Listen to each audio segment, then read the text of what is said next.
Okay, so thank you all for being here. I'm really glad to see you all here again. And well, this event is organized by the last semester students of the Facultad de Ciencias de la Comunicación of the Universidad Autónoma de San Luis Potosí. And today we have here Katrine Thuesen.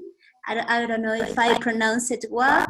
She has raised in Switzerland, and she completed her studies in the master's studies in film in Edinburgh, and she's gonna talk to us a little bit about her work and all about her experience. Thank you, Kat, for being here with us today. Thank you for your introduction.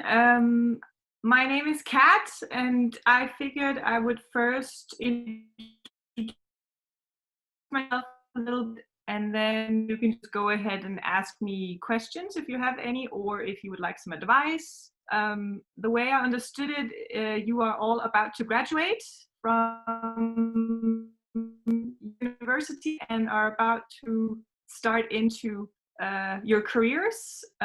So I was hoping I could maybe help some of you with this or give you some advice based on my own experience.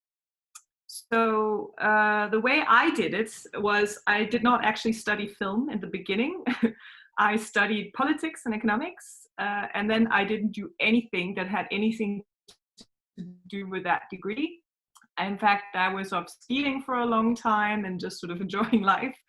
But I always had this, this really big drive inside of me trying to tell stories through film, especially documentary film.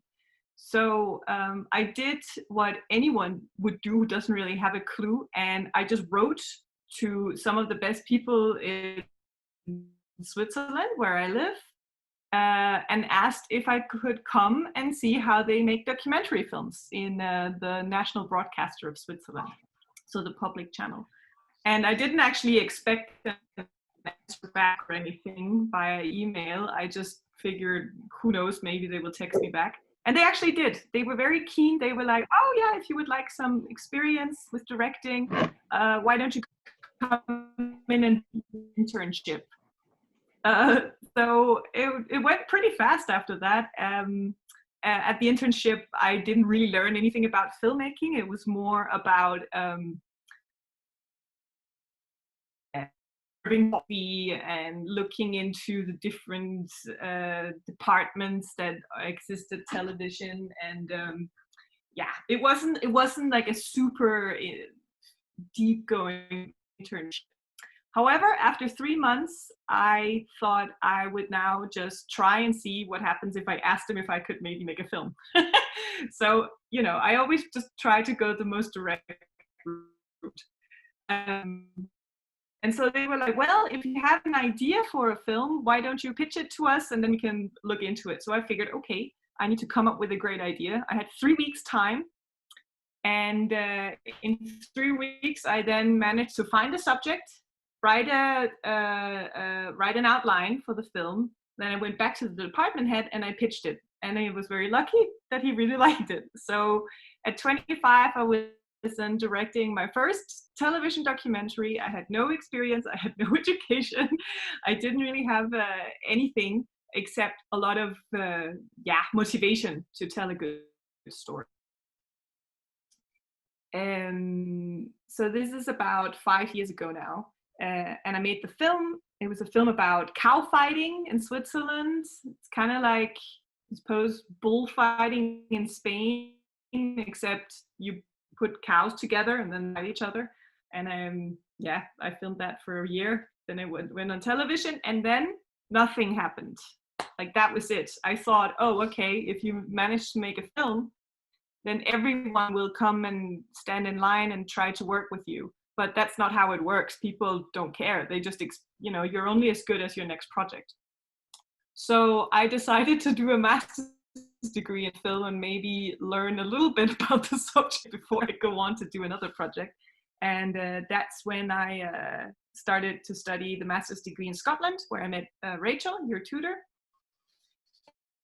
And then I got my first sort of look into what film is from an academic side and an intellectual side, which I figured out pretty quickly is actually not necessarily a help either. Because when you're really trying to make film, especially documentary film, you just have to be very practically minded. And, you know, if you're a good project manager, then I think you'll also be a good producer. If you're a good artist visually, then you can also direct a film. So yeah, that's what I learned from my master's degree. Anyway, after my master's degree, which I graduated last year,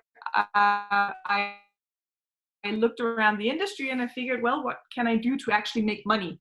And that's when I fell into a company called First Hand Films. They are located in Zurich, and it's a distributor of films, meaning they buy films, the license to the film, and then they sell them to all sorts of television stations all over the world.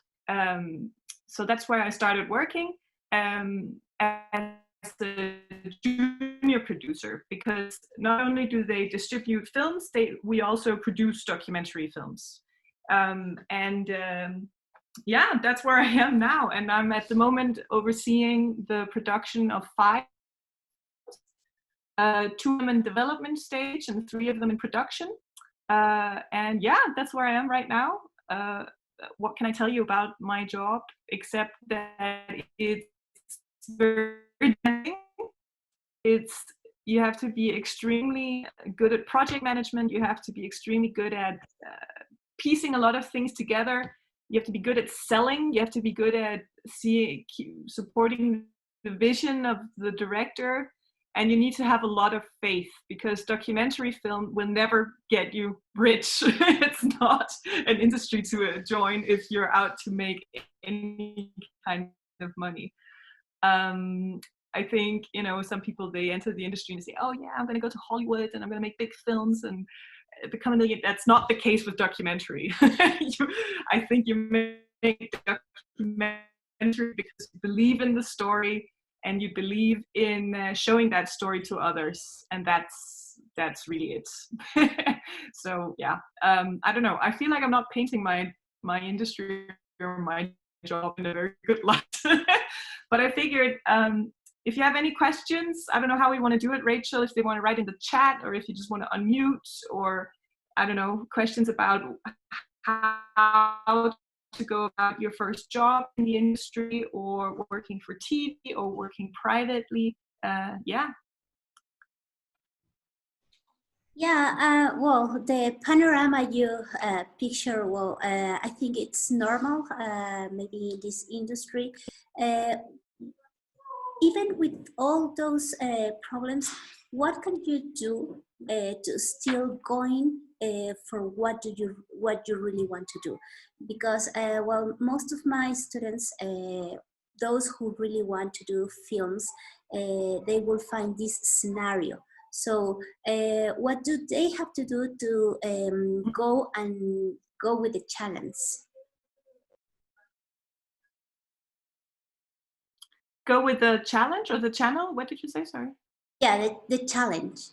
I mean, yeah.